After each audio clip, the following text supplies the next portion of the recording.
Okay, folks. Hello, everybody. Very, very good of you to come along to this second ever Transparency Task Force Book Club event in the world. Really, really great book tonight that we'll be looking at just like last time. And think of it as a conversation amongst friends talking about something that we're all quite keen on. We'll spend a few moments dealing with introductions, but I'll just set out some housekeeping notes. And Alexandra, by the way, if you want to skedaddle now, you are welcome to. Okay. Item 1, I am recording this session. The reason for that is because we're going to put it onto the internet. We'll circulate it through the Transparency Times, our weekly newsletter, and we'll also get it out on the internet. And of course, when it comes out, please do share it through your own social media contacts so that we can leverage everybody's connectivity and help get the very, very important messages that are at the bedrock of tonight's session out there. That's what we do really well, folks. So we're being recorded. Second thing is, please do actively use the chat. This is a great chance to connect with people that you may not have met before, perhaps in your own country, perhaps in a different country. And even though some of you may feel like complete strangers to each other at this point in time, hopefully within about an hour or so, you'll feel like you're amongst friends and colleagues, because we definitely want this to be a nice, warm, relaxed, friendly conversation. Okay, we're going to deal with introductions first of all, and we're going to go in this order. We're going to go Christoph first, and then Mr. Paul Bates. Lovely to see you, Paul. Lovely to see you, Christoph. Christoph, please introduce yourself. Thank you. Well, I'm living in Warsaw, in Poland. I'm already retired, but I am a securities broker and also mediator and arbitrator at the arbitration court. And my passion is corporate governance. Well, wonderful. Thank you very much indeed, Christoph. We'll now go to Mr. Paul Bates. Paul, hi, say hi. Hello, Andy. Nice to see you. And I recognize Joe Killorn and Larry. I was glad to hear you've written the book because I knew it was coming. Now I want to know about it. I might even buy it. And I'm a Canadian and British litigator doing class actions mainly and often in financial services. Fantastic, Paul. Paul is one of our ambassadors. We've got quite a few of our ambassadors this evening. Great to have you with us, Paul, supporting the 3 Canadians on the session so far. Francisca, please say hello to everybody. Yeah, hello. I've literally just finished the book 3 minutes ago. Bravo, bravo, bravo. Well done. Excellent. Really lovely that you know that you've arranged this event, and super to see the author here. That's marvelous. Yeah. I found the book, you know, I really thoroughly enjoyed it. Thank you so much. Very good, Francisca. And you're in Vienna, yeah? Yes. And yes. we know Paul's in Canada. What part of Canada, Paul? I'm in Ontario. Okay, and we know that Christoph is in Poland. What part of Poland, Christoph? Oh, forgive me, you're on mute. Sorry? What part of Poland are you in right now? Just in Warsaw, in the capital of Poland. Okay, thank you. We're now going to go to James McDonald, and then to David Strip, and then to Kim, and then Lorraine. Mr. McDonald, please introduce yourself, and of course, tell us where you are as well. Sure. Hi, Jim McDonald, Canadian, live on a farm just north of Toronto, Ontario. And I've been involved in the investment industry. I also teach graduate students in banking and finance, and do research, and am involved in a major class action, which at this stage I cannot discuss in great detail, but the public record certainly I can, but it's tied into the financial sector. Thank you, Jim. And would you prefer us to call you Jim rather than James? Sure, Jim's fine.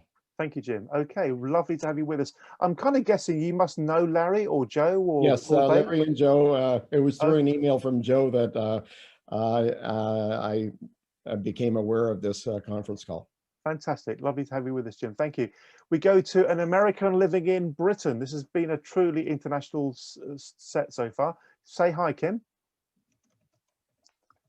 Hi, I'm Kim Schweitzer. I'm founder of Time for Change London, a company that helps other organizations attract and retain employees by fostering a workplace that employees can be proud of. helping companies to define a sustainable and more meaningful purpose beyond simply making short-term profits. Living their values authentically, very important today. Much about what we do at Transparency Task Force, and linking it to my background, which is total rewards. I'm involved as an ambassador with Andy at TTF, and also a number of the groups. Fantastic. And Kim's got a new nickname, everybody. It's LinkedIn Kim, because Kim is very kindly volunteering to help us manage our LinkedIn account. So this, I don't manage my own. I might as well manage Andy's. This is LinkedIn Kim.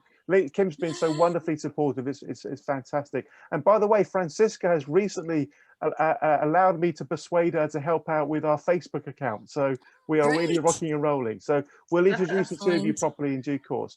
Let's go to Lorraine, and then we'll go to David, and then to Robert. So Lorraine. Hi. Can you hear me? Yeah, we can perfectly well, Lorraine. Oh, great. Okay, I'm really new to this, so excuse me. It's my second Zoom. I have bought the book, but I haven't read it yet. I live on the Isle of Wight. My family had a wildlife park for 44 years. Yeah. It's basically been destroyed through corruption. I've been unraveling it on my own for 6 years, going into 6 years now, and it's through NatWest Bank and local authority, land registry, 10 solicitors and 2 accountants. Wow. Still fighting to try and seek justice through, but it seems brick walls, you know, are built around us that we can't break through them at the moment. But that's why I've joined TTF, to hopefully link in. Yeah. Lorraine, thank you very much. Did you go to that event in Portsmouth about a year ago? Yeah, with Anthony Stansfield. That's right, where we first met. Yeah, he's written to our MPs, but seems the only person that will help us. Yeah, he's a wonderful man, and we'll do all we can to help. Just to make you aware, Lorraine, we are planning a new event. It's going to be called Access to Justice, and it's going to focus on the idea of a non-prevent law. There's some talk in Parliament at the moment that professionals ought to become legally responsible for failing to prevent things happening that they should prevent. We'll circle back to you about that in due course. Fantastic. Great to have you with us here, Lorraine. Mr. David Strip, an old friend and a very old supporter of TTF. David, please introduce yourself. Thank you. Yes, you notice the emphasis there is on old. Background in employee benefits with Mercer, and then sort of 10 years consulting on areas around different areas of governance. Ambassador to the TTF. As Andy said, worked with the TTF for some years now. Yeah. I have to confess that I haven't read the book. Just got picked up on the email yesterday, but was very interested. So be interested to hear what the discussion today, and so then tempted to buy the book. Wonderful stuff, David. Thank you very much indeed. We'll then go to Robert, then we'll go to Joe, then we'll go to Nicholas, then to Ed. So Robert, the start of our last and first ever book club session. Great to have you with us, Robert. Please say hi. Thank you, Andy, and good to see everyone. Yeah, so former investment banker in London, and live just outside London. I'm also a psychologist and been working on integral impact investments for the last 5-7 years or so. I have bought a copy of the book. It's in my to read pile, which is just there. So I will get to it, and I'm hoping this evening would really put it on top, which I'm sure it will do. So very much look forward to this evening. Thanks. Thank you for your input as always, Robert. To Joe, who's a good long-standing friend of Larry's, and we're very pleased to have you with us, Joe. Hi, I live in Kimberley, Ontario, an MBA degree that ended up being trained by Merrill Lynch on Wall Street to sell freezers to Eskimos. And basically in the late 80s, early 90s, my esteemed father-in-law was an ophthalmologist, the epitome of the Hippocratic Oath.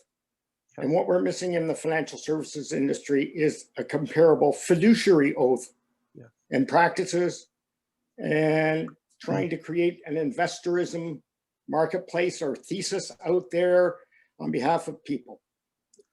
Wonderful, Joe. Joe, at 7 o'clock this morning, I was on a Zoom meeting with one of our members in Australia talking about the development of an international oath for the financial services sector. We are most certainly on the same wavelength. There's a wonderful group of people in Australia. They run something called the Business and Finance Oath. And I'll tell you a bit more about that later, Joe. Thank you so much, everyone. We go to Nicholas, then we'll go to Ed. Nicholas, please say hi. Hello, how are you? Can you hear me? Perfectly well, Nicholas. We always can. Great. Well, I'm at MIT. I teach courses in sustainable development and environmental law, and also technology law and the public policy. I've been concerned recently on the role of misinformation and the inadequate ways in which people are trying to deal with it, like dealing with Section 230 of the Communications Decency Act or antitrust. Misinformation is pervasive throughout the print media, throughout the financial services industry, throughout TV and also social media. We need a direct attack on the misuse of information in the society. Working at the margins is not gonna help.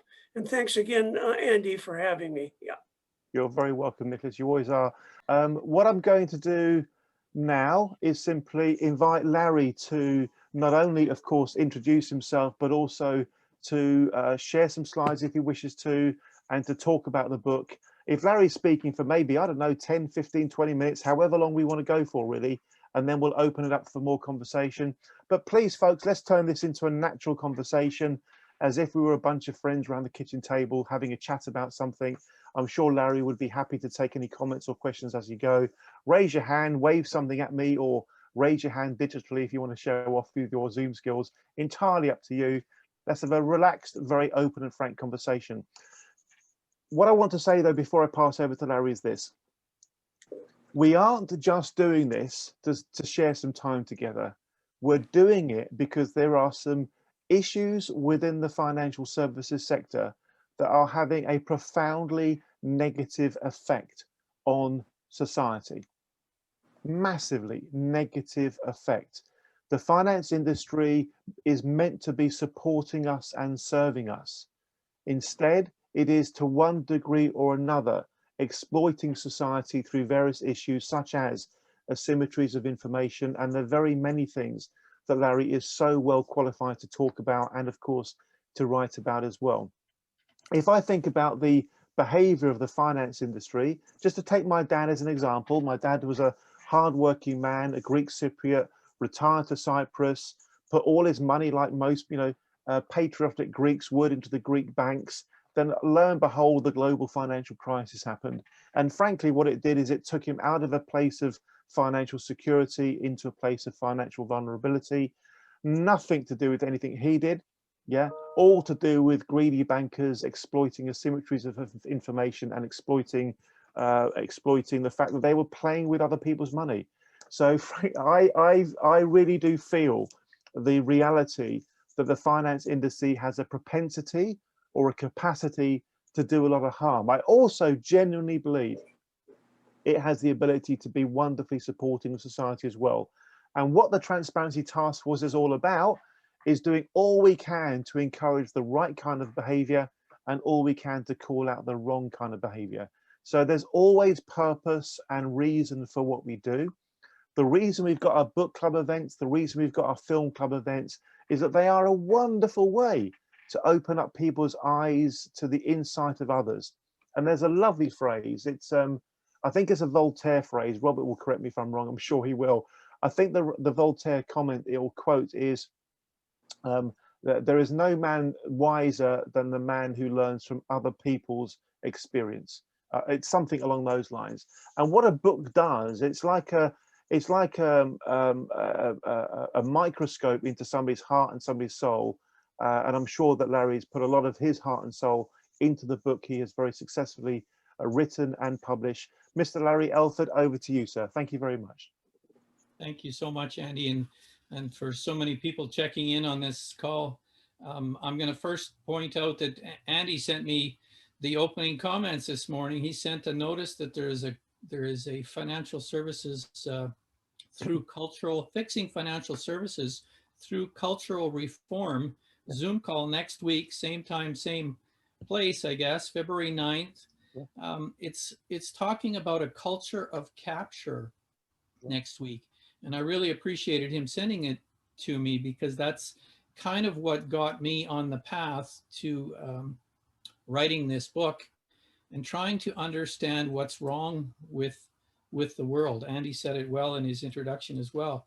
I thought it was just me, or just some investor that lost their money, or just someone like the Lorraine in Hawaii who's having trouble with their bank, or somebody like the people in Australia that I read about, or Sue Flood in the UK that have lost their pension and are fighting 11, 12, 15 years to get it back. And when I put all that together over a period of the last 20 years, I find it is not just me, not just Sue Flood, not just Lorraine, not just individuals. It's every person that I meet now. I'm looking out over a view of my city with 30,000 people on the other side of the river from me. And I can't think of anybody in that part of the city that isn't dealing with financial services and a pension and retirement savings and bank accounts. And I found it, as Andy said, it's become a hostile environment. It's become a predatory environment. It's become an environment, finance and self-regulated financial players have become a culture of capture. And I'm glad he's going to talk about that on February 9th. And I'll look forward to signing in on that. I started out as a stockbroker when I was in my 20s, and I was really excited to get into that game. And when the market crashed in 1987, the banks were then taking over all of the investment dealers and the stock brokerage firms. And the banks had a whole different attitude and a whole different level of predation, I must say. They ramped it up a notch or two. And one of the things that jumps out at me, and Joe will remember this, he was in the business at the time, as Jim was, I think, is that they took away my business cards one day and said, you're no longer an investment executive or a broker or whatever was on them at the time. You are now a financial advisor. And I thought, that's great. I'm a financial advisor. I've always thought I was a professional. I wore a suit. I went to an office and I was pretty full of myself. But I really cottoned on to the idea that I'm going to be a financial advisor. And I dug into the concept of what it meant to be a fiduciary and what it meant to put the clients who trusted me, placed their trust in me, to give them my trust and not take advantage of it. And I started to see things change, that although they changed the title, nobody's license was changed. We were still licensed as salespersons at that time, quote, salespersons. The only requirement to be a salesperson in the financial industry then was a 90-day training period. And the only requirement to be a salesperson in the financial industry today, 30 years later, is a 90-day training period in Canada. And you can then call yourself a financial advisor, which lends clients to believe that you're going to actually put them first and you're going to actually act in their best interest, which is, they've just simply spelled advisor a different way than it is spelled in the law. And many people don't understand that it could be that easy as moving a vowel from advisor with an E on the end, which is in the law in Canada and the US, to spelling it as advisor with an O on it. And we've received written confirmation from the Securities Commissions in Canada that they don't regulate the advisor name spelled with an O at the end. They just simply do not have an interest in that. And that got me fascinated in how the regulatory regimes could actually not be protecting the public. I was convinced that the regulators in my country were government empowered and government funded bodies that were there to make the game a fair game. And what I found out over decades is that the regulators in my country, most of them are paid by the financial industry. They're chosen by the financial industry. In other words, the top people are appointed by the financial industry. and funded, so they're very much controlled.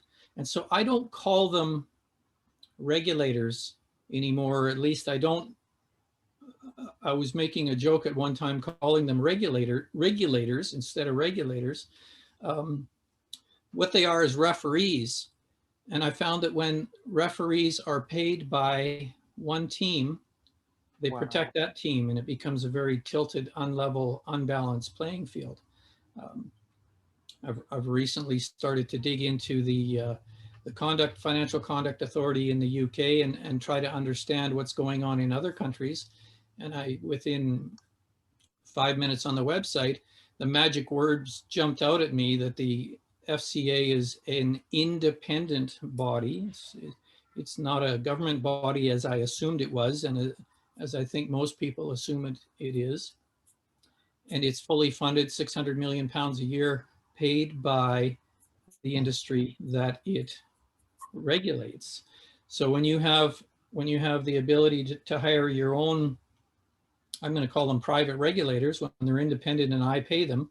If I hire my own private regulators, then I rig the game in my own favor. And that just follows without even having to imagine it. So Bruce Livesey is a world acclaimed financial journalist in Canada. And he wrote recently that white collar crime, you have to understand, white collar crime is legal in Canada. And I've started to try to connect the dots on how this is possible. And it's taken all of my experience since joining the financial industry in the 80s and looking at strange things and going, how is that possible? How is it possible that no matter what we do in the financial services industry, no police will ever knock on our door, no prosecutors will ever get involved. It's up to good lawyers like Paul Bates in Ontario and good citizens like Jim McDonald in Ontario who take part in a class action and act as lead plaintiff and try to hold some of these giant multi-billion-dollar corporations to account. And I applaud them for standing up. My first kick at trying to understand, and I'm speaking here today, as Andy said, just trying to talk among friends, because that's how I understand. I don't speak to tell people what I know for sure. I kind of test the waters and say, this is what I think.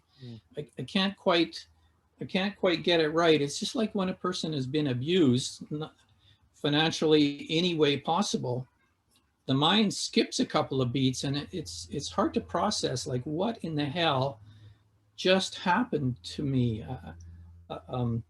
Some of the farmers who lose their land in Australia to the banks, some of the people going through what Lorraine's going through in Hawaii, it takes the mind a year or 2 or 3 or more to even understand that how can this happen in a world that's supposed to be fair and modern and developed and advanced and regulated and governed and has a justice system.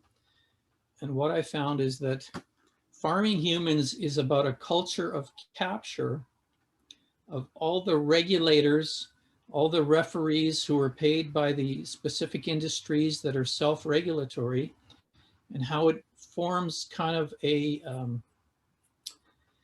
organized gang that allows corruption in a profession, in the finance industry, in the accounting industry, in the legal industry, law, courts.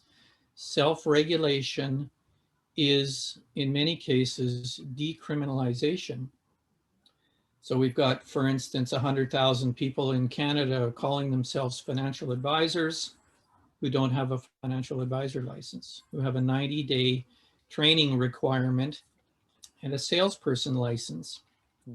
And then when the world catches on, which it hasn't yet, to the fact that they're licensed as salespersons, the regulators paid by the industry will then go in and alter the documents and say, well, we've got to take that word salesperson out of the registration categories. What will we call them? Well, we'll call them a dealing representative. No one will understand what that means, so that, you know, no one will even look into a regulator's website to find out the license of their broker. But if they do, they'll find out they're licensed as a dealing representative today. And then in the fine print below that, we'll mention that that's a sales role. And then a few years go by and they say, well, public's starting to catch on that stockbrokers are nothing but, investment advisors are nothing but selling product. They're not advising me. They're product salesperson. They're getting commissions, fees on top of advisor fees. The public starts to catch on a little bit further. So the regulators go back in and they alter the documents again. So now if you go to look up the license in Canada of your financial advisor at a bank or a mutual fund company or at a life insurance company, you can't find out. You can't find out what their specific, you can find out that they're licensed as a dealing representative. You don't know what that means because it's very vague. You can't find out a specific meaning of that. They've taken away all reference to the word salesperson. And so they get to a point where the regulators are helping the industry that they regulate to deceive the people. And it is just simply a culture of corruption. I'll mention to Andy, my slide shows full screen, so I can't see if anybody's waving at me and telling me to shut up or not. But I'll just flip the screen here a little bit, and Andy, you interrupt me if you need to. Yeah, will do. This is my prop for today. I don't know if you can see it. It's a little, it's a bit of a marionette without the strings attached. That is the image that I'd like to share with people to perceive that the regulators in my country and certainly 10 or more thousand regulatory positions, salaried positions in the US, are paid to serve the financial industry. Almost, they're just hired people, private rent-a-cops to serve the financial industry when the financial industry is paying their salaries, $500,000, $600,000, $700,000 at the top. They're there to march and take orders and do the bidding of the financial industry. And if it were a pure regulatory position, it would be, they could tax the financial industry and give that money to the government, and the government could choose and pay those regulators. But the way it is right now, they're actually selecting and paying those regulators, picking and choosing who's the next head of the SEC based on politics and based on their standing in their ability to be a team player, if you know what I mean. Yeah. Anybody that's been in the abuse game sometimes, or been abused, or been encouraged to join in the abuse of other people in an office environment, in a financial environment, in any environment, auditing, law, justice, they're at some point in time taken aside in a quiet conversation, and someone says to them, Larry, we need you to be a team player on this one. We need you to play ball. And what that means is we need you to do harm to someone, to the public, to the client, to the case, to the audit, to the financial report. We need you to help us cheat that because it's really important to our revenues. It's really important to the company. I'm getting ahead of myself. I left the financial industry after realizing that there was too much pressure to harm clients and to actually farm clients, to dig deeper into the client's pocket in an operation of raising revenue for the banks that owned the investment dealer. So we'd put our arm around the client and say, trust me, I'm your advisor and I will invest your money exactly as I'll invest my own family's money. I'll treat you exactly like my mother and father. And I hear many clients tell me that. My broker, I trust him because he said he'll invest my money exactly as his own mother's. And it struck me as interesting because I've heard that from so many clients and I've seen that in so many cases. I wrote a story in a few years ago called About Your Financial Murder. And it was an attempt for me to jot down for my family, my kids, my grandkids, the tricks of the trade, every single trick of the trade of the financial industry. And I managed to do that before my memory fails me completely. and it just made me think even more about how I understood how the financial industry can harvest people by billions of dollars, because I understand the tricks of the trade, just as Jim McDonald does and Joe Kaloran and so many others on this call. They've been on the inside, they've worked in the industry, and they know how it works. And it started me on the road to try to understand, well, how does it work in the entire society? How do we rig politics? How do we rig finance, accounting, the law, self-regulation? How do all of those things, not just the stock brokerage industry and the regulators we hire to be team players on our team, how does it work so that, as Andy said at the beginning, that we become a hostile, the entire systems have become hostile. I wanted to understand, because I was really afraid that if we can screw up finance, which is a pretty big sector of the global society of the world, if we can screw up finance, we can screw up anything. We can screw up the food chain, we can screw up the environment, we can screw up transportation, we can screw up energy, we can screw up pandemics. And it strikes me as that we're doing exactly that at the moment. We're collapsing a number of really important aspects of our society and our culture. And I used to get excited when I'd get a news article about how badly the banks were treating people in Australia, because I thought, oh my God, that's good. The world is waking up. Finally, we'll get a Me Too movement for financial abuse, secretive, hidden financial abuse. And then I used to get excited when I ran across Andy's Transparency Task Force and say, yeah, it's happening in other countries, and listen to people in Spain and say, there's hope, we can fix this thing yet. I no longer get terribly excited. I'm a little bit worried that we may have gone a bit too far. That we might not be able to bring it back entirely without some real negative repercussions. But I went ahead and I tried to put this book together, Farming Humans, as a glimpse of how all of the different aspects of society too, finance, law, accounting, governance, environment, all of those things, if they all have their same angles of self-regulation, of sycophantic team players, of being able to hire people who will play ball and make more money for the industry or for the sector of society, while they're harming society, or while they're turning a blind eye to harming society, then we can capture every industry, every sector of society, and it's almost, it doesn't get close to economic slavery, but I think it indeed does for too many people in the world, for a large number of people. This image of helicopter money coming out of the sky, imagine what you could do. Imagine how rich you could become if you could print money like this. If you could create money out of thin air and pass it along to your friends and your bankers and the companies you own and corporations. And I'm seeing that right now. I'm seeing money come out of thin air.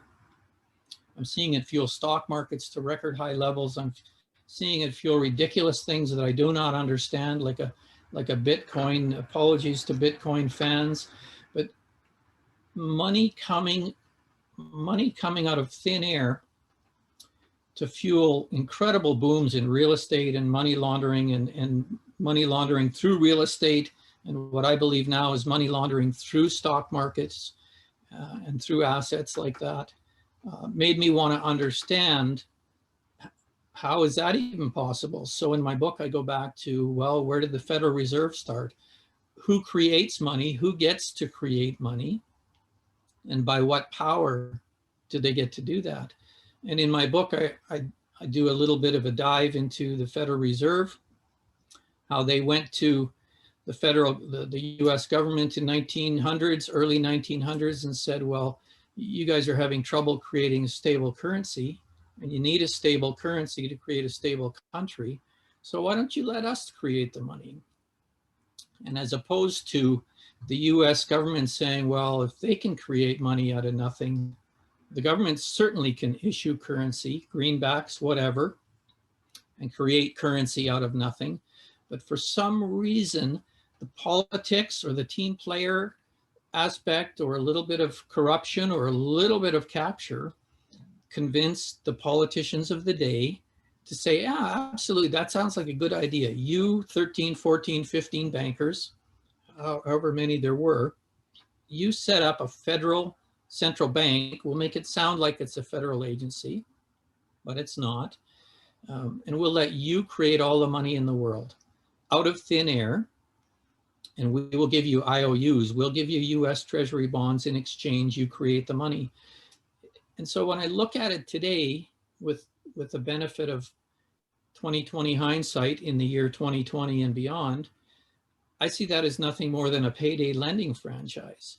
I see these people clever enough to come to the US government at the time and say, you guys aren't smart enough to create your own money. Let us do it. We're bankers. We have millions of dollars at the time. Some of them had billions. We'll create the money. You issue the IOUs. You back it.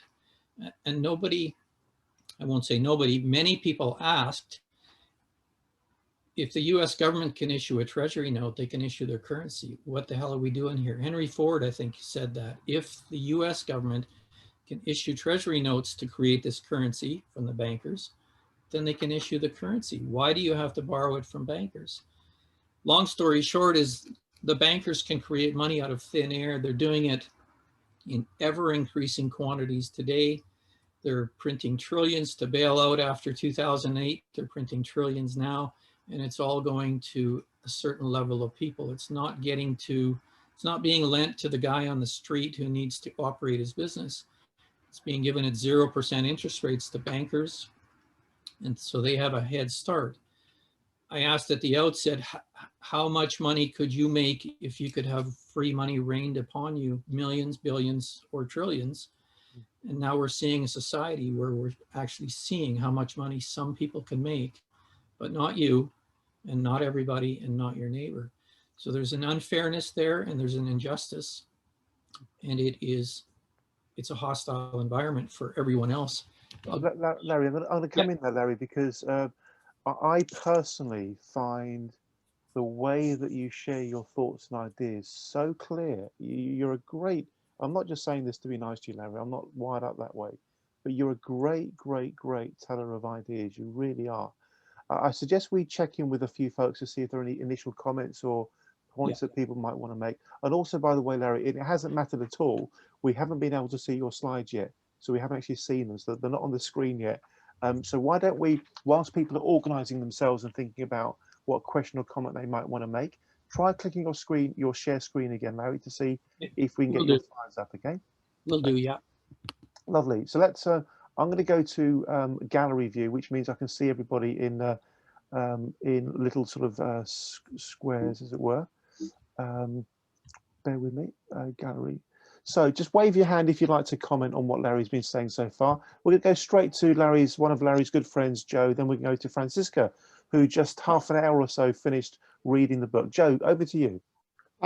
Larry, well done and beautiful. You mentioned the security regulators here in Canada and around the world being funded by their respective industries. And the regulators then are approached by the industry, well, we want to do something different. And so therefore, the regulators issue an exemption order to the rules and regs so that clients can do, or their industry can then farm humans. I like to use the term harvest. I think of a combine, and a combine with that big wheel going around and around and around, clipping.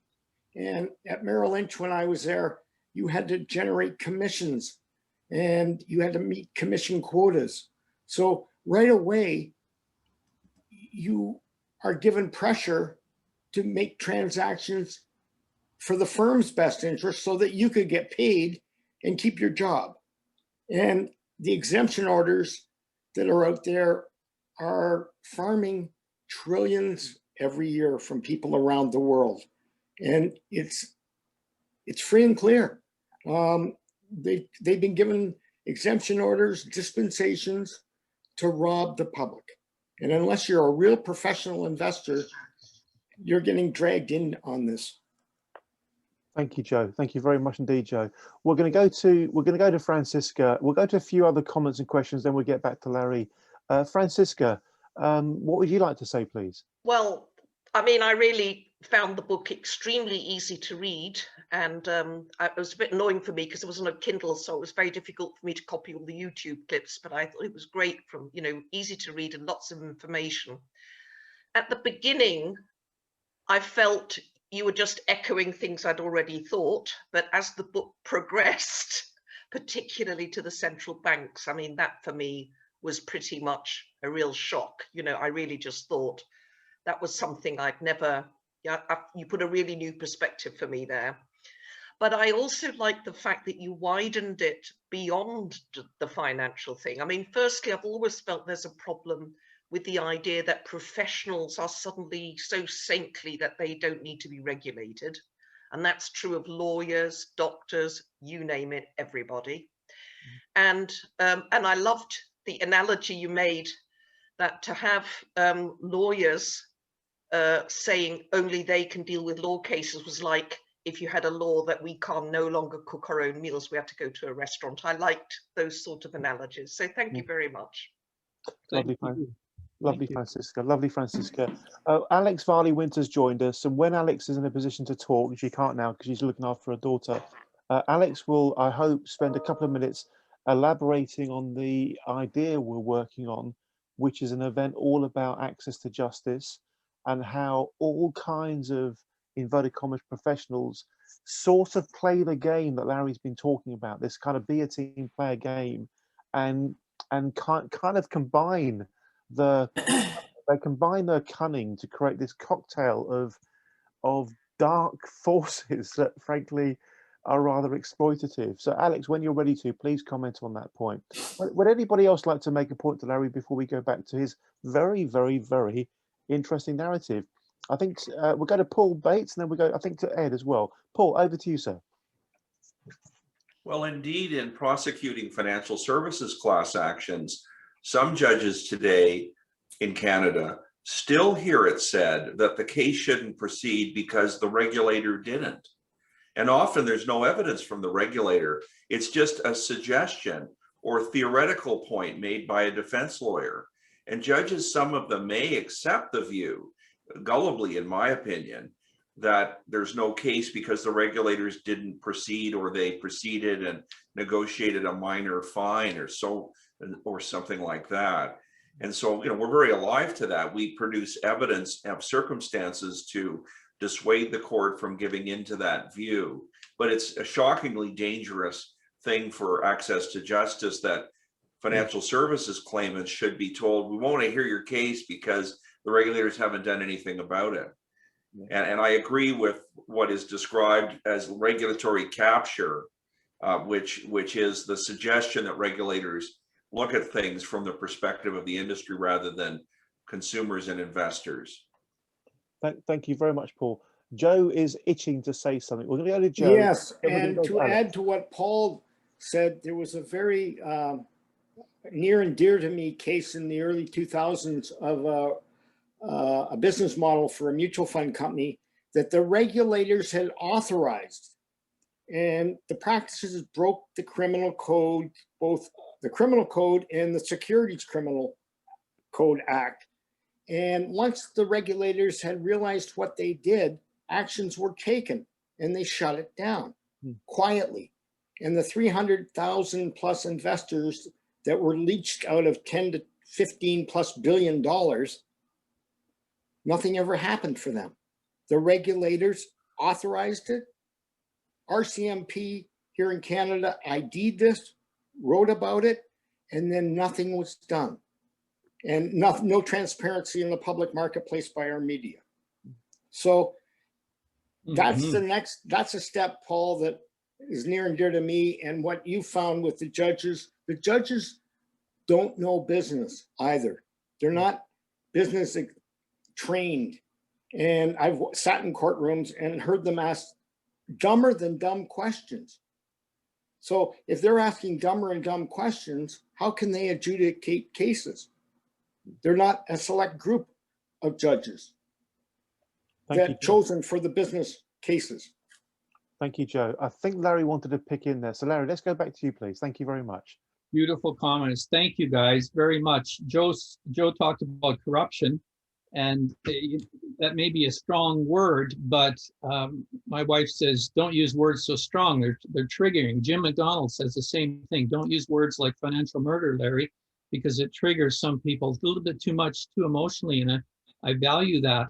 But regulatory capture isn't strong enough. Corruption defined by Transparency International is the use of public entrusted power, regulatory power, legislation for private gain. So when I look at all of the regulatory bodies that I'm familiar with, and the most recent one I looked at was the Financial Conduct Authority in the UK. It's publicly powered by legislation. And it reports to the government every year. It has to submit a report, but it's using that public entrusted power combined with the fact that it's funded by the people it polices. So it's a referee that's paid by one side and making gains for that side, but it's using public entrusted power to do that. And I call that corruption. And that's why I say to victims, like in many countries, like Sue Flood in the UK, the government owes you your money back if they've entrusted the regulator with public entrusted power, legislated power to protect the people, and they're using that as a referee, as a false regulator. They're using that to allow profits for banks and financial industries and those they claim to regulate, then that is corruption. And that indicates, Paul Bates might correct me on this, but in my layman's opinion, that indicates that the regulators are not acting in good faith. And if they're only immune from prosecution, in my layman's view, their immunity from prosecution in the legislation only stands up if it can be shown that they are acting in good faith. That's the same thing in the UK as it is in Canada. It's in the legislation. So if they're actually using their public entrusted power to screw the public, forgive my verbiage there, then they are no longer immune. Therefore, the class action I'd like to see, Paul, is the one that says, the government owes me my money back. The government owes Francesca their money back. The government is the one that's empowered, that's taken my public authority and your public authority and every citizen's, and they've given it to a private club and said, now you go and regulate the accountants here, and you go and regulate the lawyers, and you go and regulate the financial people. And when they're paid by those very same people, they become captured, they become corrupt. So I love the comments. I love the word combined cunning. It's taking professionals, combining their cunning in law, finance, accounting, tax, evasion, that kind of stuff. It's combining the cunning and the power of some of the brightest minds in the world to actually harm the public interest. And I come back to, they owe the public the money back, and it almost will take a Me Too movement, if you'll forgive the translation, to another type of abuse. But a Me Too movement can change the world in about 30 days, and I've seen it before. And I think it's time for a Me Too movement in finance, because the abuse that's happening to the public, and you see it on your streets every day, and I see it in the homeless. I can see a person sleeping out in the coulees on the riverbank right now in front of my home, 300 yards away, and I empathize and I have compassion for that, because that could be me. Or if not me, it could be my son or my grandson. And I see that we need to take that back a little bit, because the society is becoming very, very unfair. Yeah. I'll take another question or turn it over here. Thank you, Larry. This is lovely dialogue. Just to let you know, you've got a very, very sweet looking young child in the window behind you, just to make you aware of that, in case you weren't aware. We're going to go to Alex Varley-Winter. Alex, please make your point. And if it's not the point about the access to justice conversation we've been having, please do add that to whatever else it is you wish to say. Thank you, Alex. Sure. Yeah, so I mean, it sort of ties into all that. Basically, the access to justice idea is that lots of victims of financial crime find it difficult to get anything moving for years. And a lot of that is to do with lax regulation, all the things we've been talking about. Like, for example, in the legal and accountancy sectors, I was noticing the other day that apparently there are 21 different regulators that have something to do with money laundering. Now, I had no idea that that's the case, but it's the kind of thing where you get a lot of overlap. But when you have overlap, then people can sort of excuse not doing anything, just as with the FCA and the City of London Police. They might say, oh, well, we think that the police are going to tackle fraud, so we don't do it. And the police say, well, we think the FCA are going to tackle fraud, so we're not going to do it. So you get a lot of gaps. But we were discussing some of this in an email thread the other day, and Shan Turnbull actually said, what about grassroots regulation, as in regulation by stakeholders? And I'm not sure whether there's anywhere that's actually pursuing that model to any degree. And I just thought it sounded really interesting because I've been in journalism for a long time now, and you always get these complaints and they've become so repetitive that there's almost a kind of cynicism about it. In terms of the comms side of things, I'd recommend a book called Nothing is True and Everything is Possible by Peter Pomerantsev, because it captures the kind of political messaging that we've been getting lately on all sides, where, oh, who can you trust really? You know, what information is real? Who is corrupt? Who isn't corrupt? You get this kind of, you get so much disinformation that any genuine cases of corruption get slightly drowned out by that level of sort of just casting of doubt. It sort of originated in Russia in the early noughties as a sort of technique that was used there to try and quell dissent, but it's increasingly become normalized on social media for things to just kind of be very blurry. It's very kind of postmodern, but you got that kind of communication issue around all of this. So you kind of, these days, I feel if you want to call out corruption, you have to specify the offense. You can't just say, oh, this regulator is corrupt. You have to say, be very specific and say, I believe it's corrupt because this, and this happened. Therefore, otherwise people would just think, oh, it's political messaging. It's something. Anyway, thank that's you very everything much. I thought. Thank you very much indeed, Alex. These are all such interesting comments. Larry, I'm aware that you're very tuned into a particular YouTube documentary, Breach of Trust. Talk to us, please, if you don't mind, about the unique violence of white-collar crime. What is it about white-collar crime that sets it apart from kind of everything else? Talk to us about that, please, Larry. Thank you. That's a great question, and it's a great mystery, and I can only guess.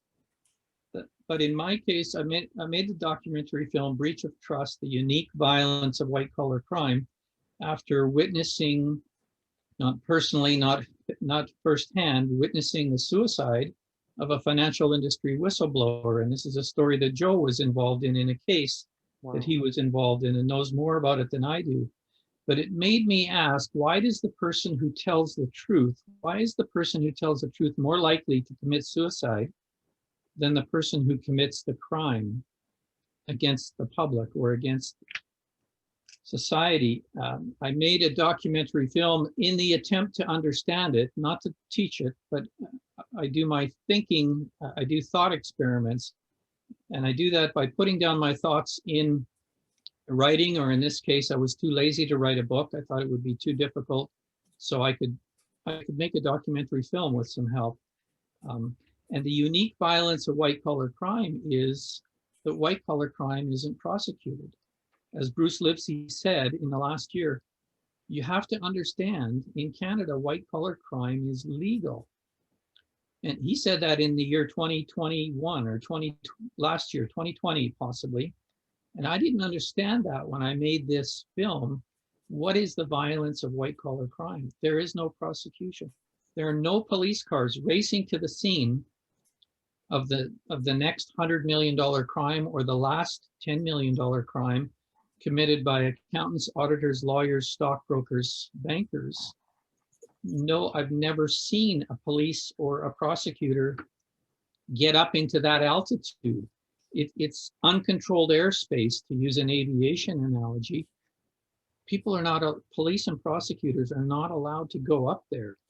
As the helicopter air ambulance pilot for STARS, or for STARS Air Ambulance in Calgary said to me once, we don't go above 1,000 feet because there's dragons up there. He was a Brit that was quoting aviation speak again, but prosecutors and police also don't go up to the higher altitudes. The police are down here on the street beating up the poor guy that's got a $20 a day meth addiction and needs to steal a lawnmower to get that because he has nothing else to live for. Police are all about that, but there is no police and there is virtually no prosecution above the $100 million range. So it's free. The unique violence of white collar crime is it's free money up there and no police will knock on your door. So fill your boots, as we say here out west. This is such an interesting conversation. Kim Schweitzer, to you, please. Thanks very much. That was excellent, Larry. Thank you very much. The more and more I hear being involved with Transparency Task Force, the more I'm just amazed and appalled at the same time. But, you know, we just saw something happen last week with Reddit and GameStop and the short selling. And I just wanted to read a quote that I sent to my brother the other day because he was in financial services and he and I were talking about it. And we thought actually it was really, really cool what Reddit did. And that, you know, that it and whatever your opinion is, it did allow people to see, you know, some of the things that short selling does and does to stock prices. But I was interested in this piece that U.S. Treasury Secretary Janet Yellen is calling a meeting this week of top financial regulators to discuss market volatility related to meme stocks and whether recent activities are consistent with investor protection and fair and efficient markets. The regulators included the SEC, Federal Reserve, the New York Fed, and the Commodity Futures Trading Commission. And I guess I was just questioning, who is that supposed to be protecting? Because it seems to me that the regulators protect, as you said, all the big boys, but when are the regulators going to protect the small guys, the consumers? I'm going to make a comment now, if I may. Yesterday morning, myself and Mark Bishop and Dr. Andy Schmulo, who's based in Australia, and a wonderful man who Dr. Schmulo introduced us to. His name is Graham Samuel. Dr. Schmulo introduced us to Graham Samuel because he's known to be a very, very effective regulator. He's a senior regulator in Australia. And it was obvious within 20 minutes of talking to this man that when he regulates from the perspective of my job. His job is to protect the ordinary guy. And it just oozes out of him, you know. And I said to him, if only we could bottle you and bring you over here. I think Kim's hit on a really interesting point here, which is that I'm not convinced the regulators see their role as being to protect society. I think they see their role as kind of somehow in a kind of warped, confused way to protect the system. And that's in a way not that surprising because they've actually been appointed by and empowered by the system. So we almost need we need some kind of social revolution here. Without, I don't want to get too excited by this, but things are really, really upside down. Larry, perhaps you could speak to that point. And also, I know you've got some other gorgeous looking slides that I'm keen to look at as well. Folks, we've kind of come to the end of our hour, but I'm really enjoying this. And I want this conversation to carry on. So if you have to disappear, then please do. Obviously, it would be really great to have you with us so far, but I'm really keen to let this conversation carry on. And if you want to join us and stay, please do. Larry, let's go back to you. Perhaps you'd like to quickly comment on what Kim has just said and then pick up from there. Thank you, Larry, very much. Andy. Yeah, great stuff, Kim. The referees, I'm not going to call them regulators. I'm going to do a Joe Killorn, and I'm going to give them a new name. He's a genius at that. Let's call them what they are. Let's say the referees, and let's look at the annual report of each one of them and determine if they're referees that are paid by one side or the other. Wow, my goodness me. Okay, so they're publicly entrusted. They have the power of legislation in my country, in your country, and in the United States, and any other areas that are countries that are watching this. Publicly entrusted power used for private gain.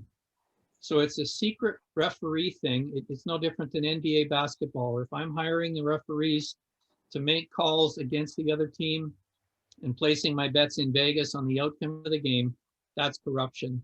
And that's the model that I think that the public in the world should know, that 9 out of 10 regulators, and I applaud Andy's comment about the gentleman who was committed to the public interest. Most of those people, quite frankly, get drummed out of the business in my corner of the world. And most people with that kind of attitude, compassion, empathy, care for others, like Joe Killorn demonstrates, he cannot get in the press in Canada. He can't get hired as a regulator in Canada. You have to be a team player before you even bother to get on that, to ask to get on that team. So it's corruption, if I want to call it the hard word. And if I want to go even further, and Paul will correct me on this one, but I see it meeting the criminal code definition of criminal breach of public trust. Okay, I'll repeat that. Criminal breach of public trust, Canadian Criminal Code, section 122, I think. Any use of a public official or for private gain or whatever the terms are, I can't quote it, but it meets criminal and civil, in my opinion. And that's hyperbolic of me to say that or state that as if I know what I'm talking about. But my opinion, my view is that it meets a criminal and civil violation. Not that you'd ever get that in the court of law, but I guess that's what my comment is. I'd like to change the world. I'm not here to be pedantic or polite or politically correct. I'm here to keep people from this image. I don't know if you can see it. Is it anybody else seeing the image of a man? Yeah, we are. Yeah. Fattest people on earth sitting on the shoulders of the weakest and the most vulnerable. And that is, if that isn't what's happening today, I don't know what is. And tomorrow it's my children. The level of the water indicates to me a metaphor for the level of the rising cost of living, the level of unfairness rises, the level of hostility that Andy talked about against people. And my next generation, they won't even have their hands above water. They will be drowning. And we have good conversations out there like, what if we could give a universal basic income to the most vulnerable? The billionaires are taking too much. Could the most vulnerable have an income to help them out? And the comment always comes back, well, we don't want them to become lazy. We don't want them to become weak. What if the most vulnerable were drowning? Would we actually consider putting water wings on them or life jackets? That would be my suggestion. And someone else would suggest, well, if we put water wings on infants 2 years, 3 years old to keep them from drowning, won't they become weak? Won't they become lazy? No, that's not the deal. The deal is some people cannot survive in the environment we are creating, and some people are literally drowning, and we need to help those people. And the thing is that what they're doing is more and more making that inequity just greater each and every day. I was looking at an article that David Ellis wrote, and he probably rightly so said that, you know, pay practices of CEOs and FTSE 100 companies haven't increased over the last 10 years. But the thing is that the distribution and the pay gap between the CEOs and the average employees have gotten much, much larger, and it just continues. And when here in the UK, when you've got 0-hour contracts, and you've got companies actually doing gender pay gaps and the CEO pay gap reporting, but a lot of their lower paid employees are siphoned out to some sort of subsidiaries that they don't have to report on, then it's just perpetuating this problem. So I appreciate the photos that you just put up, because I think they're so true, and it's only going to get worse. Thanks, Kim. Let's go back to Larry to finish off this slide deck, and then we'll open it up for everybody. Larry, back to you. Thank you. I'll just comment on what Kim said. The recent story that hit me a year ago was when the Boeing chief executive officer of Boeing Aircraft was going to walk away with $60 million after only killing 400, 500 people. And I can't say that I can't draw that line straight, but the laws were changed so that against stock manipulation, the laws were changed a while back. Insider trading, people manipulating their own company stock, which made it allowable to loot the company, to pillage the safety, to take shortcuts. In the case of Boeing is my example, to lower the product quality. But in looting the company, they would be buying shares to bump up the value of their executive compensation. And so they would be using the company entrusted power at that point, stripping the country, tearing it down just to make their $60 million package. And that's at a corporate level, that's probably prosecutable on one hand. At a public level, when we have public officials and regulators, public empowered regulators, who are willing to strip the country from fairness, from justice, from economic freedom for all people in order to make their own personal pay package. It's horrific to watch that over and over again, folks. It is. It is. Thank you. Thank you. I'm going to cut in with a couple of points here just before Larry moves on. I'm going to put a link into the chat in relation to a part of a consultation response we made to one of the Australian regulators. And Dr. Andy Shmulo, who I mentioned earlier, wrote a piece about regulatory capture, and he referred to the Boeing situation. It's a really good example. So please do have a look at the point I put into the chat in relation to that. Larry, back to you. Well, Andy, you've been very kind to me to give me an hour and 14 minutes I'm seeing on the clock. I don't know how many people would like to continue on.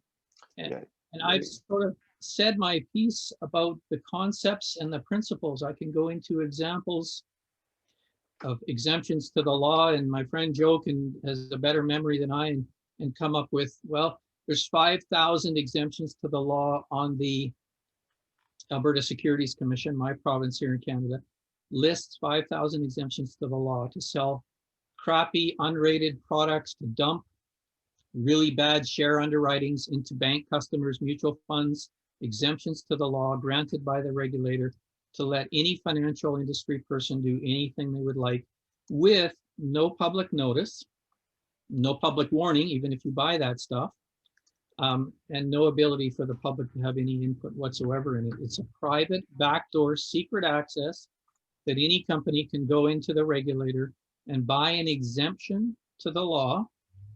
Stan Buell at the Small Investor Protection Association said, it's like me being able to go to the police and buy an exemption from traffic laws so that I can drive my car on the freeway at 130 miles an hour if I wish, and I will never get a ticket. It's like being able to buy a deferred prosecution agreement in advance. And this is one of the secret things that, the hidden things that the securities commissions all across Canada will do 500 times a year without telling a soul, without telling the people who are going to buy those investments, and without telling the young lady who bought asset-backed paper, unrated, mortgage-backed 2008 garbage that they couldn't sell because it had no ratings, So what did they do when they had too much of it in inventory? The banks, they went to the regulator, applied for permission to sell stuff that was unrated, and dumped it into their clients' accounts. Wow, wow, wow. Larry, this has been such a rich and thought-provoking session. It really, really has. I'm going to throw it open to a broader comment. I'm not surprised that we've still got a dozen people on the line, even though we've gone well over the original time schedule, and I'm very happy to let the conversation run. What I am going to do, though, before I do anything else, is I'm going to ask you all for a favor.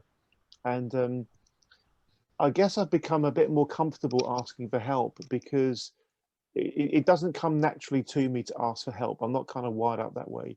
But I'm starting to get better at asking for help. And I guess I'm getting better at asking for help because I know how much help we need to try to do some of the things that we are trying to do. And what I'm going to do now is, Larry, can I take over the sharing of the screen if that's okay? Please, yeah, it's all yours. Thank you very much. Thank you for a great slide deck. And let's make sure we circulate the whole slide deck to everybody. I'm going to share my screen because something we've been working on for a while is an oath. We really do believe that the financial services industry around the world ought to have an oath. Now, don't get me wrong. I'm not saying we've come up with like the right oath. And I'm sure there are others brighter than I am to actually come up with the right form of words. But could I please invite you all to take a look at that oath? And what it's a very genuine attempt to capture a commitment from financial services people to do the right thing. And what it does, it deals with several key points. First of all, there's a commitment in there about doing the right thing. As a financial services professional, I hereby commit by way of this solemn professional oath that I shall always act in an ethical, transparent, and trustworthy manner. That's the first point. And I shall accept the consequences if I do not. That's a really important point. I recognize that my own conduct influences the behavior of others. I think that's a really important point because recognizing that what you do influences the people around you speaks to this whole issue of culture. You know, we create the culture. Everything we do, say, think, behave, it all creates culture. We're either creating a bad culture or we're creating a good culture. We're doing one or the other. So that's why I think that particular point is really important. And the last point is also really important as well, because our industry, the financial sector, is riddled with people who are happy to turn a blind eye. To my mind, that's wrong. It's cowardice. It's cowardice. It's like walking past a kid who's being beaten up by a bully and not even trying to do something. That I just cannot relate to that. So the point is about knowing it's my professional duty to expose any wrongdoing that I encounter. Now, I'm going to try really hard with and through the Transparency Task Force to get an oath, whether it's those words or another oath, doesn't really matter, but an oath to become the standard accepted norm, like a Hippocratic oath within the financial services sector. And please just put the word oath in the chat if you're happy to help me with this particular initiative. It won't take a lot of time. I just need some brains into this exercise beyond the limited brain that I have. But I believe we could do something quite useful here. In Holland, there is a mandatory oath for the banking sector. In Australia, there's a non-mandatory oath, but it's very, very good. Those are the people I was speaking to this morning at 7 a.m. UK time. Very, very good people in Australia. But we think we should have an oath in all aspects of financial services right around the world. So please do put the word oath into the chat if you're happy to help me on this. I promise it won't take much time. I just need to kind of apply your brains to these thoughts. So I'm going to stop sharing now, and I'm going to open up the chat to open up to speak to the gallery view, and invite anybody that would like to raise a hand to share a thought. I guess we should wrap up by 1/2 the hour. So we've got roughly 14 and 15 minutes. We're going to go to Nicholas, then we're going to go to Ed. But I'll tell you what we should do before we do that, before we go to Nicholas, before we go to Ed. Let's please put our hands together for such a thoughtful presentation and conversation with Larry. It really has felt like a great conversation. Thank you very much, Larry. Bravo, Larry. Bravo, bravo, bravo. You're a great man, Larry. There's a saying, what comes from the heart goes to the heart, and stuff comes out of your heart and goes straight into mine. And man to man, I don't mind saying that. I really don't mind saying that. Thank you. Nicholas Ashford, to you, sir. Thank you. Thanks very much. Well, this is, of course, excellent. There are a couple of things I'd like to add. Number one is that the resources given not only the financial industry, but other regulatory industry discourages prosecution. Basically, they are hell-bent on settlements, which are pennies on the dollar or pennies on the euro. And those prosecutions are not feared by the private sector. Stepping back from that even further, I think the central problem is not basically the accountability of these agencies, because you could have more accountability if Congress wanted to have real oversight. But the monkey in the room is the private sector control of the media. Neither the television press nor the written press nor social media want to touch the bad actors at all. And if you do not stop the private control of the press, I'm not talking about government control, I'm talking about the private sector control through Citizens United, through the basically not giving resources to the agency. You can have oaths up the kazoo, you're not going to find a change in behavior. I completely respect that point, because I really do. I do expect that. We'll go to Ed, then we'll go to Francisca. Ed?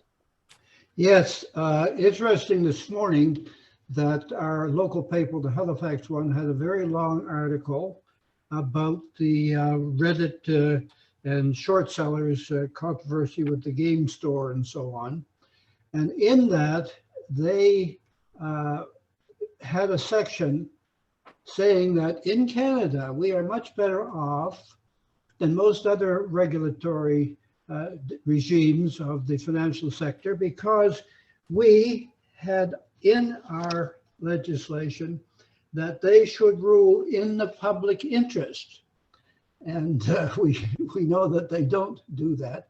But Larry did not mention that Canada differed from other countries by committing their regulators to say in the public interest. So I did hope that he would come back and tell me whether how much of a fantasy that was. I guess that was the main point. I did get moved to write a letter to the editor on this article this morning. It will never be published, of course, but it was an article that I thought was another indication of just how useless our public media is these days in the information they let the public have. Right. So that's what I wanted to check that with Larry. Thanks. Thank you, Ed. Larry, would you like to respond to that? And then we'll go to Francisca. Okay, I'll be quick. Ed, you're absolutely right. The media is captured, and the previous comment, Nicholas talked about the Citizens United, the ruling in the United States saying money equals speech. That's one of the key factors in my book of being able to farm humans, is to say that 12, 15 years ago, the most you could contribute to a political party, according to Bill Nye, was $2,800. And a few years ago, the most you could contribute is infinite. You can now buy the political system in America, and that's part of Citizens United. And the other legislation that was canceled, I think, in just before Clinton, was the Fairness Doctrine, which the media in the U.S. used to be legally required to prevent both sides and full and impartial. And if they took a stance in this direction, they had to dedicate media time or space to the other side of the stance. They killed that. It's called the Fairness Doctrine. I think it was about 2011 that was killed. So I agree entirely with what Ed said. It's as bad as you can imagine, and it's the fundamentals, the foundations of society are being eroded from 100 different directions in 100 different areas. I'll pass it on, Andy. Thank you, Larry. Thank you. We're going to go to Francisca, and then what I'd like to do is start to bring things to a close. And in doing that, I'd like to invite the following, please, to share their thoughts, and then we'll go to Larry for his final comments, and then I'll wrap up. So we're going to go to Francisca. We're then going to go to folks who've never been on a TTF Zoom session before. So I'm very keen to invite Jim McDonald to share his comments for various reasons, including he's got a lovely, lovely voice. And then we'll go to Joe, and then we'll go to Lorraine on the Isle of Wight, sadly not Hawaii. Close, but not quite the same. Francisca. Okay, well, I mean, as I say, there were many things in your book, Larry, that you know, and I do like this bit about, you know, if you have infinite amount of money to become a candidate, then you've got more money than the poor guy who would like to become a political candidate. The other one, which I thought was absolutely excellent, was your emphasis on how corporations have become artificial persons with actually more right than human persons. That was a key thing you mentioned quite a lot of time. And well, I had been thinking of that for some time. You know, I mean, I've myself come across a crook who, you know, the firm went bankrupt and a year later he'd formed another company. I mean, this is ridiculous. And then the other thing, which two people have already said, several people have said, but I do agree with you that there seems to be a loss of a gold standard of media. And I think personally, like with Boris Johnson, I mean, you know, he has such ties to the media. His sister's in the Sunday Times, he's in the Telegraph. And, you know, so much has been, bad stuff was done and said about Jeremy Corbyn, and very little bad stuff was said about Boris Johnson. I mean, it really has been a case of the referee, you know, paying for the being paid by one side. And also, you know, like Boris Johnson would like the BBC to have less money. I'm not saying the BBC is a perfect institution, but, you know, I was actually reflecting recently that one of the newspapers I think at the moment is the least biased in Britain is The Guardian. And I noticed you had mentioned The Guardian more than any other British newspaper, but they seem to be the ones that dare to say the things that the other people aren't saying. Very interesting indeed. Thank you, Francisca. Francisca, your comments about the power of the corporation reminded me of a wonderful documentary called The Corporation. I've just put a link to it in chat. It's in YouTube, and we'll be covering it in one of the TTF Film Club sessions. Let's go to Mr. Jim McDonald. As I said earlier, one, because I'm keen to hear what he has to say, and two, because I'm very jealous of his lovely Radio 2 voice. Jim, in the UK we have Radio 2, and all the disc jockeys, if that's the right word, have a lovely, rich, smooth voice like yours. Jim. Okay, well, I've never had that described before, but I may be suffering from a cold or something, so it may be very transient. But thank you very much for enabling me to participate with you in this session. A couple of observations. I found consumer departments, certainly here in Canada, and the question is it elsewhere too? They were really at their height in the 70s, late 60s and 1970s. And in fact, I started with the federal government in Canada after I got my MBA in market research for the Federal Department of Consumer and Corporate Affairs. And we were involved in consumer research and reviewing legislation and how to improve it. And we were developing models on the amount of well, you could call it fraud or an imbalance between what should be charged and what was being charged, whether it was inaccurate weighing and measuring devices, for example. So we did a number of studies, and in that particular one, we introduced operant conditioning to, in effect, improve the level of compliance. But nonetheless, we were so successful in doing this federally in Canada and in some of the provinces that the industry responded. And one of the difficulties in Canada is that the industry finances the political process. So and of course in the US, it's, I mean, 1,000 times worse than in Canada. But nonetheless, what ended up happening is the industry kept challenging the government and then the opposition to soften up, like go light, you know, like stop giving us a hard time, etc. And so guess what happened? A few years later, the Federal Department of Consumer and Corporate Affairs disappeared. And it was an economy measure. We got to save money. We don't need to have a big bureaucracy, et cetera. And then it weakened tremendously the level of consumer protection, such that now it basically doesn't exist. It's only through supposed regulatory agencies, which are in themselves captured. With respect to the comment on media that was made, media is now controlled by the corporate sector, and the corporate sector controls the media through advertising revenue. So we're starting up in Canada with RRSP season. It's basically the only time of the year for about 6 weeks when Canadians think about saving for their retirement. Then the rest of the year they go to sleep. So there's massive spending in the newspapers on registered retirement investments. Is anyone going to be critical of the banks during that period of time?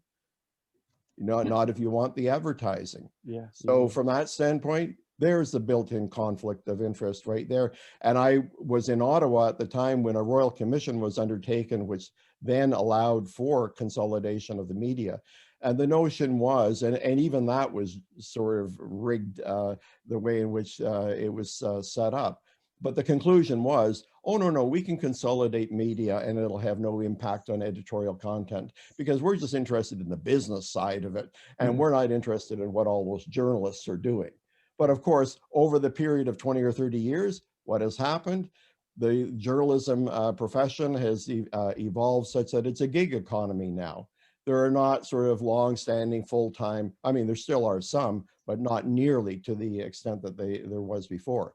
The last observation I just wanted to make is, and it could be applicable in your countries as well. So let's just say that a situation occurs where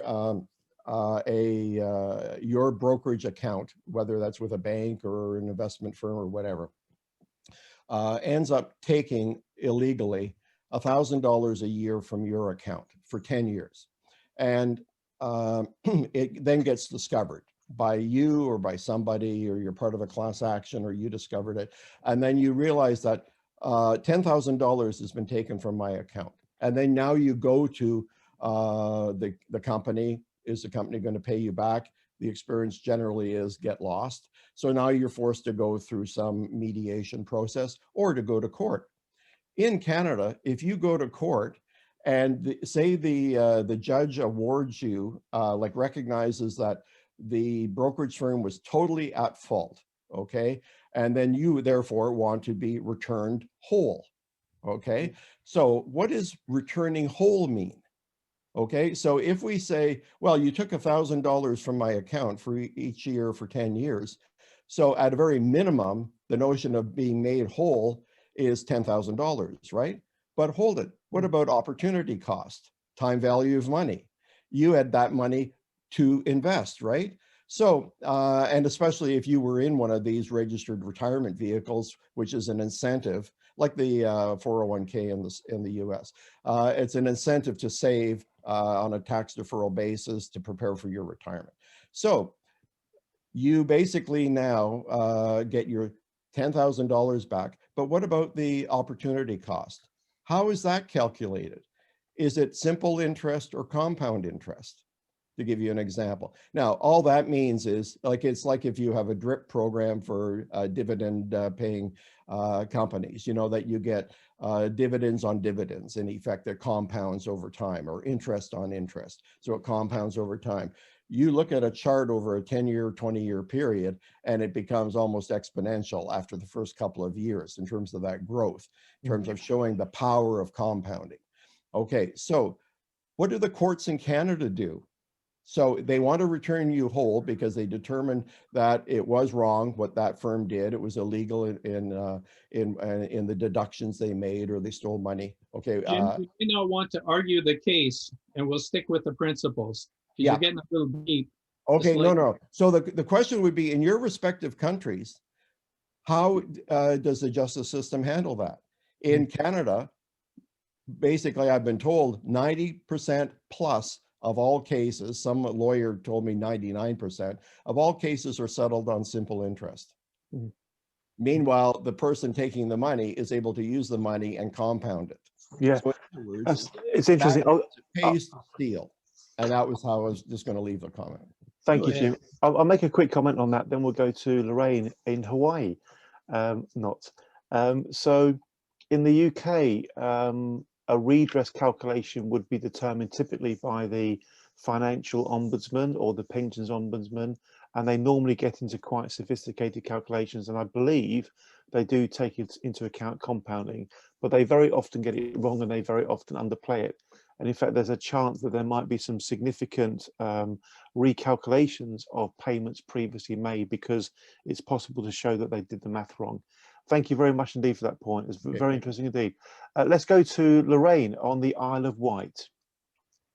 Andy, thank you very much. Larry, I've bought your book. To prove that I bought your book, I'm going to read it. It only arrived from Amazon yesterday. It's just incredible. Everything that you've said this evening, I can pull something from it for my family and what we're going through. And in the words of Sir Captain Tom, we just have to be positive and think, you know, tomorrow's going to be a better day, and that's what we're hoping for our family. But thank you so much, and I will continue to join in and hope for a positive outcome, not just for myself, but for there's many people suffering out there that I'm linking in with now, and it's yeah, it's a hostile environment. We're doing, we are collectively doing good, folks. We are collectively doing good here. We're doing good for the right reasons in the best way we can. Thank you, Lorraine. I'm sure that what you just said meant something to Larry. I'm absolutely sure it did. Joe, your comments, please, about whatever you want to share, and please do talk about your friend Larry and his book and his thoughts. Thank you, Joe. Every chapter in Larry's book is very, very significant. And one to me that is huge is chapter 22. Corporations have the ring of gauges, the power to commit crime invisibly. And we've had cases here in Canada where corporations are let off of criminal abuses, whatever it is, deferred prosecution agreements, DPAs. And please excuse my speaking, I'm getting a new bridge made as of today for my teeth, a lot of hockey injuries and missing teeth. And I've got a little flapper in here that I haven't had in for years, so I'm speaking a little funny. But I'll join again in about 4 weeks and speak properly. So deferred prosecution agreements, the corporation gets off, criminal offenses, individuals, We had the example of the public good. In the public good words, they're weasel words. Weasel words, it's not for individuals, it's to protect the government agency and the government from having to pay out damages. Weasel words. We get into white collar crime. The crimes are, Larry said it, but not this way, invisible. You don't see the trucks or the police racing to the crime. It's invisible. It happens to individuals who are stripped, leached out of their money. They are physically and emotionally abused by what happens. And amongst our seniors, they go quiet. They won't tell the kids what's happened to them. Yeah. They've been scammed. They've lost. And nobody wants to speak up on it because then others are going to look at you and say, aren't you stupid? Hello, you got scammed. But there's no record of this. At least I've spent this past year, as Larry and Jim know, as a caregiver for someone going through breast cancer, and successfully. And there are records there. Any cancer, you become a statistic via the hospital, via the doctor. And they follow you and they know the progression and the statistics. You're part of statistics at that point. But white collar crime, there's no statistic of how many people got abused, how many got lost. And the consequences of white collar crime are extremely painful, more painful than the cancer. At least they can give you pain coverage for the cancer. But white collar crime is up in the head. And white collar crime is a loss of dignity, self-esteem, self-respect. And what does that lead to? It leads to financial euthanasia. You don't know how long you're going to have to live. At least with cancer, the doctor will tell you if it happens to be terminal, you got 6 months or a year and a half, possibly. They've got stats, but you've lost your money. How long am I going to have to live like this? And premature deaths, Larry and I and Jim both know about the premature deaths from people who have been scammed out of their money. We had an example of a truth teller who exposed the truths about a fraudulent criminal breaching mutual fund business model in Canada. And he was bullied to death. And I don't think he committed death on a Christmas Eve. His parents found him hanging. He's 30 years old in the basement when they came home from midnight mass, Christmas Eve in 2004. I think it was an industry done thing made to look like a suicide, a professional contracted murder. And these things happen. Why isn't that person called a truth teller? Innocent until proven wrong, that he told the truth about the fraudulent, very sophisticated business model that breached the Securities Act, that the regulators, securities commissions had allowed. So to throw into this, we all know about medical euthanasia, and people, whether it's Lou Gehrig's or whatever reason, people decide the pain, they've lost their abilities, all that kind of thing, body functions, and they'd like to pass on. Well, there's that whole thing of financial euthanasia, and that's huge amongst people. And we're not regulating, we're not policing. We lack a fiduciary oath in our financial industry that parallels the Hippocratic Oath. I mentioned my esteemed father-in-law, an ophthalmologist, and he honed my vision. He performed the first corneal transplant in Canada. Very humble man. And he was a professor emeritus after teaching the eye portion at a university. They bestowed him with that. He was head of the College of Physicians and Surgeons, president for several years. I learned from him. We don't have a parallel with our medical well-being in our financial services industry. One final thing, back when in the early 2000s, a graduating MBA class at the University of Ottawa, Telfer School of Business, there was a young man in the graduating class, Toby Lutke, and that name might ring a bell to you, but that class, a friend of mine, Jim Roach, worked with him, and they had an MBA oath of ethics. They all took it when they graduated. And Toby went on, he founded Shopify, and Shopify is now worth more than the Royal Bank of Canada in the technology area, helping businesses be online and processing sales and all of that kind of thing. The University of Ottawa was given $750,000 residual in the Briax bankruptcy. They couldn't find the people to hand out final $750,000. They were given it to create a chair in ethics because of the oath of the students. Well, the university has gone on, a public university here in Canada has gone on to diminish that and basically bury it in all transparencies on their university website about an oath that students can take when they graduate, a voluntary oath. They want to get rid of it. They didn't want the money in the first place that a court awarded to them. They didn't want it. They did everything to put all the legal responsibility onto Jim Roach, who had previously donated money for a $1,000 annual ethics bursary for the MBA students. He would have to accept personal liabilities if anything happened for the $750,000 a court gave them to set up an ethics chair. So we are not doing things in this world. I'll simmer down and say, what's wrong in our financial services industry is as bad as slavery, the ideal of slavery, the ideals of apartheid, the ideals of child sex abuse, etc.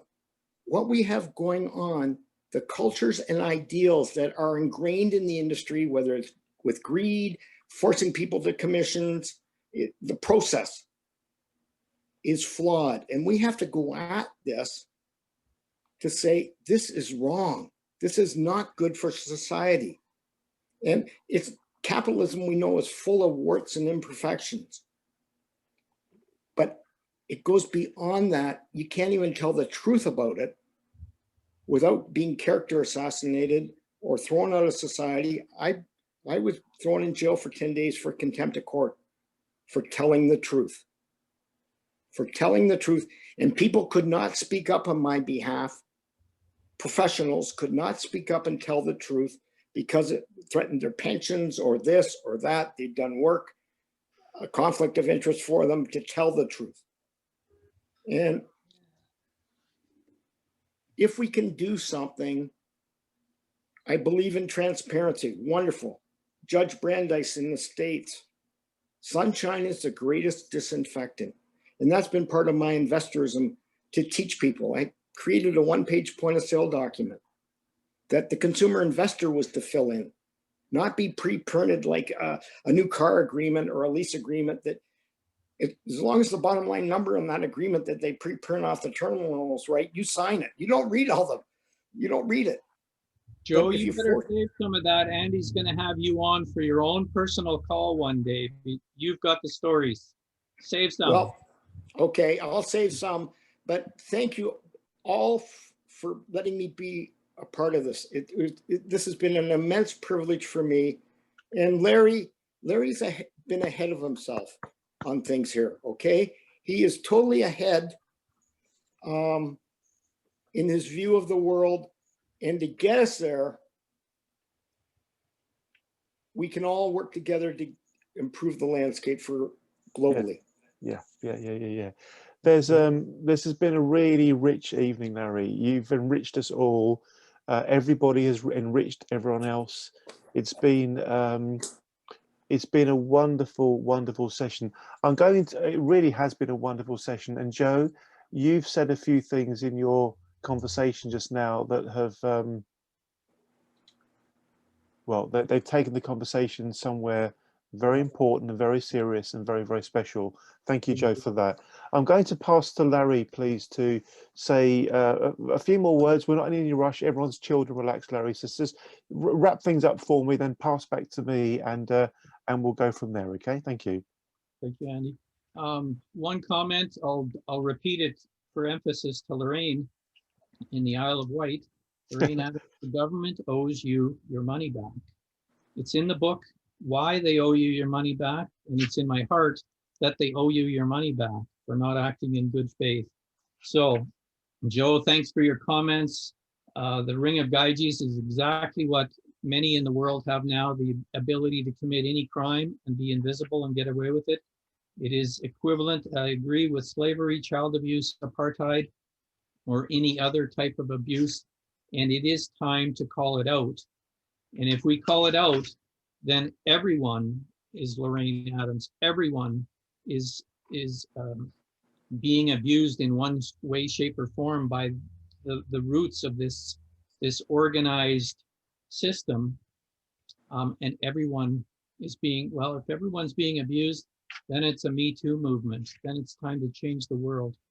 And join me on Facebook, Twitter, LinkedIn, if you want to be connected. I follow Andy on TTF, and I comment there, and I like them on Twitter and Facebook. I don't know if I found them on LinkedIn, but I like to bring people together like that because that's how we're going to change the world, and it is going to change.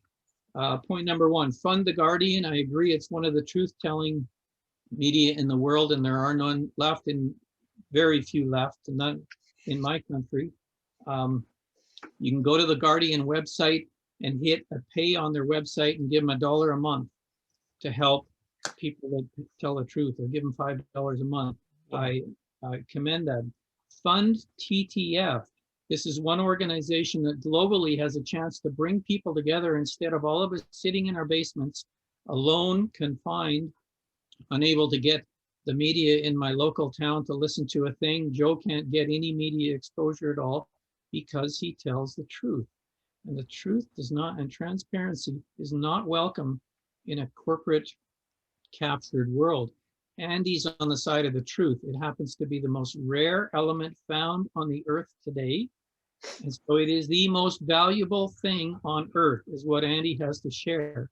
So fund the man so he doesn't have to drive himself insane, as busy as he is, and ask your neighbor, your brother, your cousin, your uncle, anybody that's even within 2 connections of any charitable foundation in the world, the Gates Foundation, the Rockefeller Foundation, the Noble Foundation, whomever, tap them on the shoulder and say, do you know there's a new movement out there?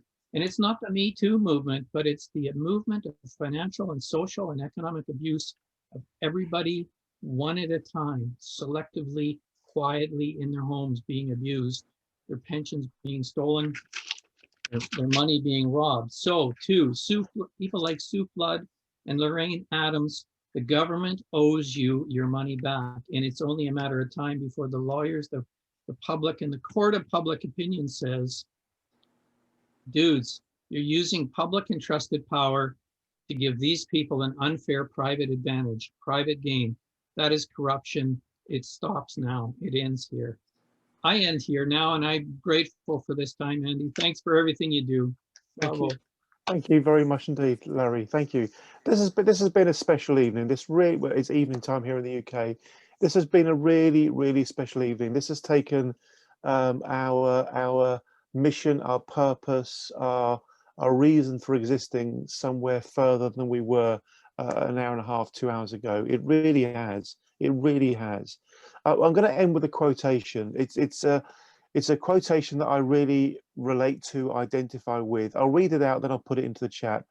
The quotation it's an Eli Wiesel quotation, and I believe it to be true. There may be times when we are powerless to prevent injustice, but there must never be a time when we fail to protest. It's in the chat. It's in the chat, folks. Good night. God bless. Whatever your God is, or whoever your God is, be blessed. Thank you very much, everyone. Thank you. Good night. Thank you. Thanks, Andy. Bye-bye. Bye. Bye-bye. Bye-bye. Bye-bye. Bye-bye. Bye-bye.